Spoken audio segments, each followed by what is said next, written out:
Como todos los que hayan visto el anime o el manga ya sabrán, todos los personajes que aparecen en Shumatsu no Valkyria o Record of Ragnarok tienen un origen en la vida real, desde la mitología de los dioses hasta las figuras históricas que son la mayoría de los humanos que aparecen, por lo cual hoy decidí iniciar una nueva sección donde exploraremos la verdad detrás del mito, empezando por los humanos para poder ir viendo uno a uno cómo eran las personas reales en las que se basaron para crear a los personajes del manga, cómo fue su vida y qué diferencias tienen con sus contrapartes ficticias, además de por supuesto por qué los incluyeron como los incluyeron en Shumatsu. Y considero que uno de los más interesantes de todos, además de ser de los más desconocidos antes de que apareciera aquí, se trata de uno de los samuráis más famosos del periodo Sengoku, el perdedor más fuerte. Hoy veremos al verdadero hombre detrás del personaje, Sasaki Kojiro.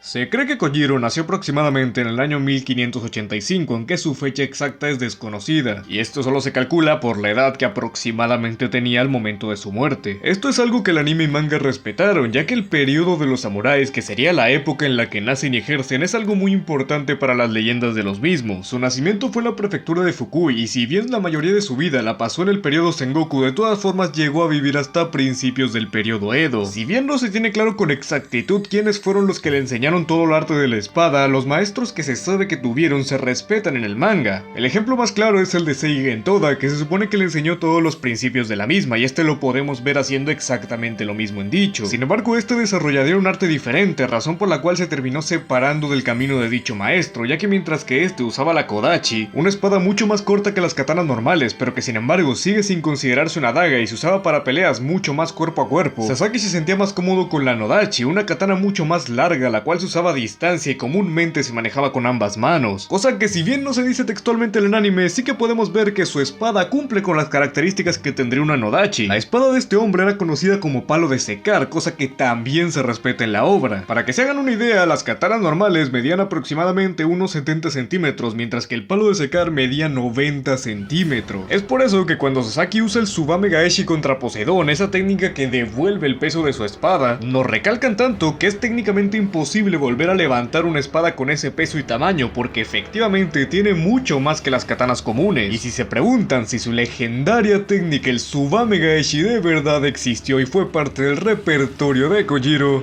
así es. Tsubame Gaeshi, o corte de la golondrina giratoria, fue una de las técnicas más temidas por sus adversarios, ya que este ejerció un tremendo tajo con muchísima fuerza hacia abajo. Inmediatamente después de que el oponente pensara que era su ataque final, daba uno hacia arriba que regresaba el golpe. Si bien podemos pensar que esta técnica pareciera algo imposible, de hecho Kojiro la inspiró en otras que ya existían antes, como la Ito-ryu o la Ganryu Kosetsu, todas que se basaban en contradecir el giro natural que debería tener una katana para poder sorprender a tu adversario con un golpe al revés. Pero la razón por la que la técnica de Kojiro se hizo mucho más famosa que las de los demás que lo originaron es precisamente porque les recuerdo que este hacía la técnica con una katana de 90 centímetros, mucho más difícil de girar, mucho más difícil de mover y mucho más difícil de apuntar, y aún así esta técnica era excesivamente precisa, llamada de esta forma por imitar a los pájaros cazadores cuando bajaban por su presa y volvían a subir con ella. Y seguramente el que tuviera esta técnica que simulaba el movimiento de una golondrina fue lo que les dio las ideas para que en el manga pudiera desarrollar otras que se basaran en otros animales y que aprendiera de ellos. Aunque de todas formas cabe mencionar que no se sabe si había otras técnicas que también estuvieran basadas en los movimientos de otros animales, además de que este en específico se basaba en las anteriores de otros espadachines que dijimos. Y tal y como pasa en el manga, su mayor rival de toda la vida fue Miyamoto Musashi.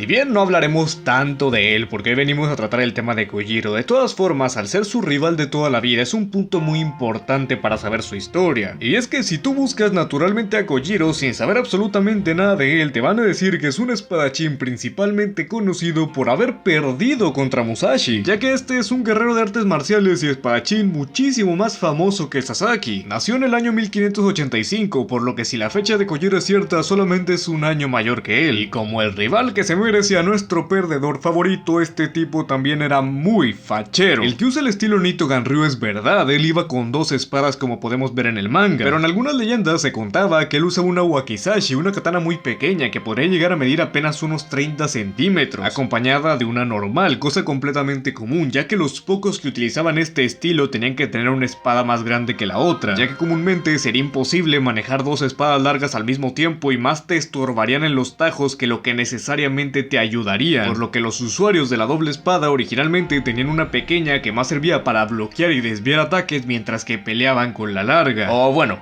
todos menos Musashi, ya que primero, como espada corta utilizaba una Kodachi que como ya dije mide cuanto menos 60 centímetros, pero es que su arma principal se trataba de nada más y nada menos que un Bouken, la cual es una katana de madera comúnmente utilizada para entrenar a los samuráis que todavía no tienen batallas en serio. Si bien como las dos son consideradas espadas medias, no se tiene muy claro con cuál desviaba los ataques y con cuál atacaba, sobra decir que un Bouken al recibir un puede llegar a ser cortado fácilmente, por lo que tendría sentido es que golpeara con el Bouken y desviara con la Kodachi, cosa que se explicaba con que con su potencia física y habilidad el sujeto no necesitaba de un filo para provocar un gran daño en sus adversarios. Así que ahora que sabemos lo suficiente sobre la historia y el estilo de pelea de ambos luchadores, hablemos sobre su famosísimo duelo final.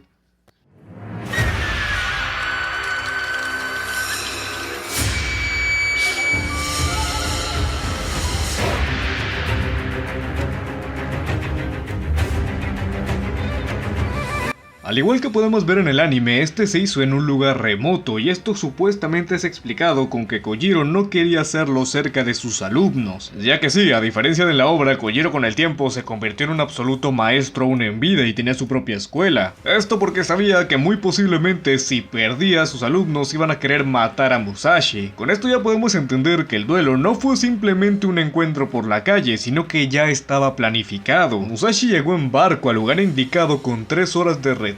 técnica que utilizaba normalmente para poner nerviosos y afectar psicológicamente a su adversario antes de pelear con él para que estuviera inestable en la pelea. Curiosamente al combate solo llevaba una wakizashi, la katana más pequeña que hay, pero se dice que durante el trayecto él mismo hizo con un remo el Bouken que usaría como su segunda espada, un Bouken mucho más afilado y largo que el promedio, al cual se le conoció como su Burito. El problema de esto es que los detalles del combate son sumamente difusos y cambian dependiendo del lugar en el que lo leas. Desde soluciones tan sencillas como que en medio del ataque de la golondrina giratoria, Musashi logró golpear con el Bouken el cráneo de Kojiro llegando a noquearlo, hasta otras mucho más violentas donde se dice que primero le rompió las costillas para poder atravesar con su katana sus pulmones. Lo que se sabe objetivamente es que Sasaki perdió y efectivamente, justo como nos dice el manga, Musashi siguió viviendo en su camino para volverse el número 1. Esta pelea fue sumamente conocida en Japón y si bien originalmente Kojiro era visto casi como un villano mientras que Musashi era un héroe de leyenda, poco a poco analizando la historia de Sasaki y descubriendo detalles que los historiadores nos fueron mostrando, se pudo ver que Sasaki no era para nada malo y sencillamente, como pasa de hecho en el anime, era un espadachín que iba aprendiendo de demasiados pero que nunca destacó porque siempre se la pasaba en las sombras. Él tiene una estatua para conmemorar su último duelo y si bien no se sabe su apariencia exacta porque los dibujos que hay no coinciden para nada con la estatua, se puede decir que la apariencia que tiene en el manga, sobre todo de joven, está mucho más basada en dicha estatua que en las ilustraciones originales, cosa que se puede entender por el estilo que tendría este Sasaki.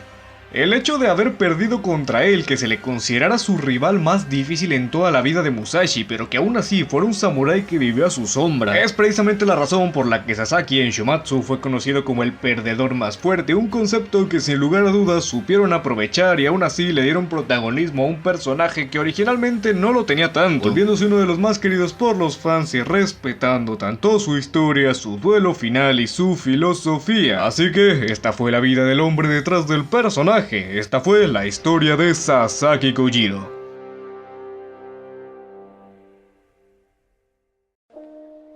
Ya por último, cabe mencionar que si veo que este video tiene un buen recibimiento, seguiré analizando cómo fueron las historias de los demás personajes que aparecen en Shumatsu no Valkyrie. Además de que quién sabe si la sección funciona bien, inclusive podría ser una versión de el dios detrás del personaje hablando de la historia de la mitología que tienen los dioses. Por lo cual, si te gustaría que estas ideas sean realizadas, por favor deja tu like en el video para que vea que lo apoyan. Además de que sea dios o humano, déjame el comentario con el personaje que te gustaría que analicemos en el siguiente capítulo. Ya que sea un dios o un humano, si veo que hay uno que la gente claramente prefiere, procuraré traerlo rápido. Y ya por último, recuerda que si este video te gustó, te puedes suscribir en el botón de aquí abajo, además de activar las notificaciones para que YouTube te avise cada vez que subo un video. Sin embargo, a veces se pone rebelde y no te notifica, por lo cual también te recomendaría que me sigas en mi Twitter, donde aviso de absolutamente todas mis novedades, como por ejemplo de mis directos de Twitch, los cuales los hacemos de lunes a viernes a las 5 p.m. Absolutamente todos los links los tienes en la descripción.